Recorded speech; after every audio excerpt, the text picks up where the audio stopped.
it compulsory for us to give CUET exam? Let me clear this for you guys. Yes, it is very compulsory for you to give your CUET exam. पिछले साल आया था, अब क्या आ सकता है, expectations क्या है, मेरे साथ एक्सपीरियंस क्या हुआ है, कई बार मेरे लैपटॉप नहीं चले हैं.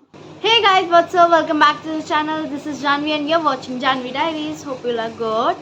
So in this video, yes, I'm going to share my tips and tricks and strategies for you guys to crack your CUET exam 2024 with flying colors. So let's get started without any further ado. Also, please do watch this video till the end so you don't miss out any important information. And let's begin.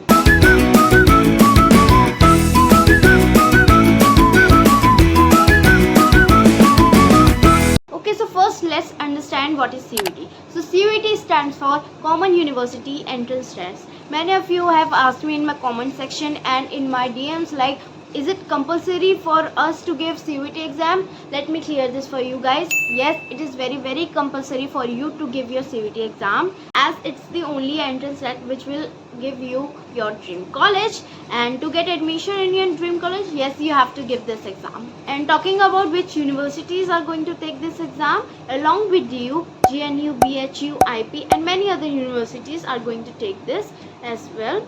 And you can also check out this on NTS official website. So there will be 3 sections of your CUET exam. First is your language, second is your domain, and third is your GT. You can choose any language from the first section. Mostly people do select English as their language. Talking about the domain, you should at least select 3 subjects as your domain, which will be your core paper. I have chosen, as I'm from commerce background, I have chosen accountancy, business studies and economics as my core subjects. Plus I have chosen entrepreneurship as my 4th subject. And talking about GT, it's an optional section. You can choose it depending upon your university and your course. Let me clear this thing for you guys that DU doesn't require GT. Other universities like GNU, BHU, IP or any other university may require this or may have this criteria to give GT. You can choose this, but for DU it is not required. Although you can, if you are applying for some other university, you can definitely give this. So let's talk about the syllabus for CUET. CUET syllabus consists of your same 12th board exam syllabus plus some deleted topics which was not covered in your 12th, but they are coming now and you have to prepare for it. The mode of examination is going to be a computer based MCQ questions. You'll be given 45 minutes to 60 minutes per subject for completing your exam, and you have to choose the correct answers only, as there will be your negative marking. Your each question will be your 5 marks, so per subject it's going to be 200. You'll be marked out of 200. Okay, if you're thinking कि अब marks के basis पे 12th boards के basis पे होगा या CUET के पे होगा, तो मैं बता दूं कि ये आपका कम्प्लीटली CUET के मार्क्स पे डिपेंडेंट होगा कि आपको कौन से एक कॉलेज में एडमिशन मिलेगा. ये तो हो गई CUET के बाद कि CUET होता क्या है, क्या क्या सेक्शन होंगे, आपको क्या प्रिपेयर करना है और आपको अगर GT देना है या नहीं देना, क्योंकि GT आपका DU में रिक्वायर्ड नहीं है बट किसी और यूनिवर्सिटी में है, तो आपको पूरा उसका क्राइटेरिया चेक करना पड़ेगा उनकी ऑफिशियल वेबसाइट पे जाके, तो आप वो कर सकते हो. और अब बात करते हैं हम कि मैंने क्या किया है और मैं आपकी हेल्प कैसे कर सकती हूँ आपके अच्छे मार्क्स लाने में. The first point for getting 750 plus in your CUET exam will be your time management. सबसे पहले अगर आपको अपने 750 प्लस चाहिए आउट ऑफ 800, तो आपको अपना टाइम मैनेजमेंट करना पड़ेगा. आपको हर सब्जेक्ट के लिए 40 to 60 मिनट्स दिए जाएंगे, यानी कि आपके पास लगभग 1 आवर के आसपास होगा हर सब्जेक्ट को. प्लस ये आपका ऐसा नहीं है कि आपने रिटर्न किया और आपने दे दिया, ये आपका कंप्यूटर बेस्ड होगा. वहाँ पे जो मेरे साथ एक्सपीरियंस क्या हुआ है, कई बार मेरे लैपटॉप नहीं चले हैं. वहाँ पे आपको तुरंत बताना पड़ता है, जो भी इन्विजिलेटर होता है वहाँ पे डिवाइस है वो काम नहीं कर रहा है, और वो ताकि आपको किसी और कंप्यूटर बेस पे शिफ्ट कर सकें. आपको अपना बिल्कुल भी टाइम वेस्ट नहीं करना है. If you are feeling unconfident about a particular question, please do not answer that. Answer those questions only which you are confident enough. तो हो गई आपकी एग्जाम पॉइंट ऑफ व्यू से. अब मैं बताती हूँ कि अगर आप अभी स्टडी कर रहे हो, अभी तो आपके पास काफ़ी टाइम अभी भी कर सकते हो. अगर आप हर सब्जेक्ट को इक्वली टाइम भी दोगे तो भी आपका काफ़ी हद तक सिलेबस प्लस रिवीजन हो जाएगी और आपके अच्छे मार्क्स आने के बहुत ज़्यादा चांसेस है. आप दिन भर अपना पूरा, आपके पास 24 घंटे है, उसमें से 8 घंटे भी आप सोते हो, बाकी घंटा आप पढ़ो, उसमें से 4-5 घंटे भी अगर आप अपने रेस्ट के लिए और खाने पीने के लिए भी निकाल देते हो तो भी आपके पास काफ़ी टाइम बचता है।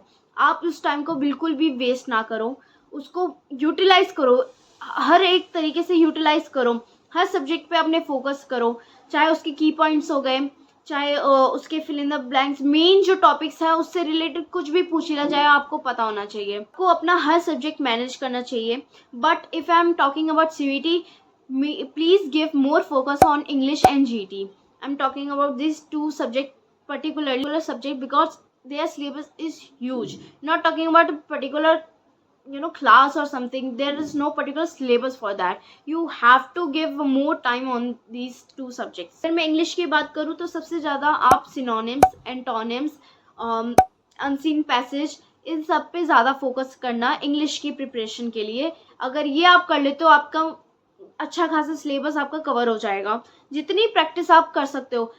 ये तो हो गया इंग्लिश की बात। अब बात करते हैं GT के बारे में। तो GT में सबसे ज़्यादा इंपॉर्टेंट होता है आपका लॉजिकल रीजनिंग, करंट अफेयर्स और क्वांटिटेटिव एप्टीट्यूड। सारे टॉपिक्स जो है आपके बहुत इंपॉर्टेंट होने वाले हैं। प्लीज़ इस पे ज़्यादा फोकस रखना। जो हमने बात करी टाइम मैनेजमेंट के बारे में कि आपको अपने हर सब्जेक्ट को अच्छे से टाइम देना है। एंड फिर हमने बात करी इंग्लिश और GT के पर्टिकुलर टॉपिक्स के बारे में जो कि आपके बहुत ज़्यादा वेटेज लेने वाले हैं। अब मैं बात करती हूँ कि आप कैसे प्रैक्टिस कर सकते हो। सबसे ज़्यादा आपको प्रैक्टिस करनी है अपने कंप्यूटर स्क्रीन और लैपटॉप स्क्रीन पे।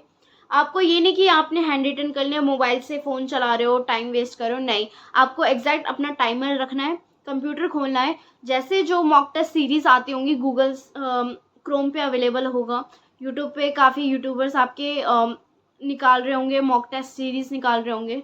आप वो प्रैक्टिस करो, कंप्यूटर स्क्रीन पे करो, लैपटॉप स्क्रीन पे करो, टाइमर के साथ करो। आपको तभी पता लगेगा कि आप कितने क्वेश्चंस अटेम्प्ट कर पा रहे हो, क्योंकि उसमें से आपको 5 क्वेश्चंस में चॉइसेस मिलेंगी, तो आपको वो भी अपनी अटेम्प्ट करनी होगी। क्योंकि आपको जब रीड करोगे आप 5 क्वेश्चंस वो, तो आपको उसमें भी आपका टाइम जा रहा है। ऐसा नहीं है कि आप वो छोड़ रहे हो या कुछ ऐसा है, आपको वो भी क्वेश्चन जो है वो पढ़ने पड़ेंगे।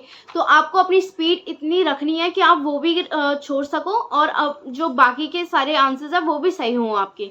तो आपको अपनी स्पीड मेंटेन करने के लिए टाइमर भी साथ में करना पड़ेगा।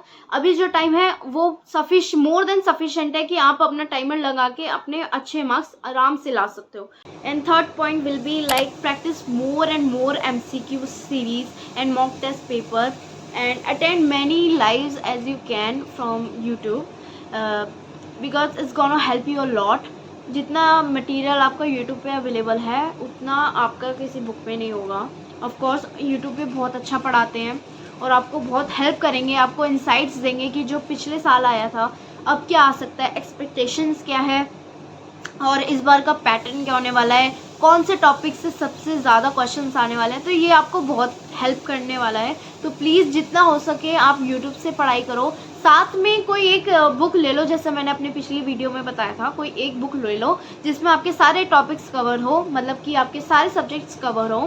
प्रैक्टिस करते जाओगे उतना आप इसमें बेटर होते जाओगे और उतना ही आपका टाइम सेव होता जाएगा आपके एग्जामिनेशन हॉल में, और आपको टाइम मिलेगा कि आप अपनी एनालाइज कर सको कि आपने अभी करा क्या है और आपको कौन सा सबसे बेस्ट ऑप्शन लगता है उसमें से, और उसी को आंसर करना।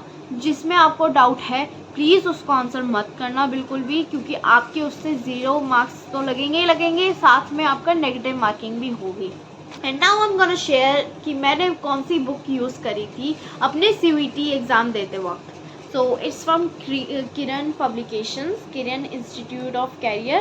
So it's that book. आपके मॉक टेस्ट भी थे और प्रैक्टिस के लिए भी थे और पूरे नोट्स भी थे इसमें। तो इसमें आपका अल्टीमेट सब कुछ गिवन अवेलेबल था, तो मुझे किसी और चीज़ के कोई और बुक परचेज़ करने की नीड नहीं हुई। मैंने इसी बुक से अपनी प्रिपरेशन करी प्लस YouTube से करी। Okay, so lastly I would like to give some name that you can refer to for your CVT preparation.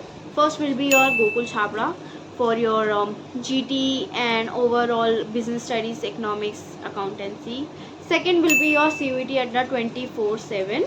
and third will be your Shipra Mishra for English main. So these are the channels that I've referred to. You can also check them out. So guys, this is how I got 750 plus in my exam, and that's it for today. Hope you like this video. If you did, please like, share, comment and subscribe to my YouTube channel, and I'll see you guys in the next one very soon. If you still have any doubt, please let me know in the comment section. I will reply to them. And if you want any other kind of video on CVT or any other topic, do let me know also, and I will try to make a video on that topic too ASAP. And bye for now.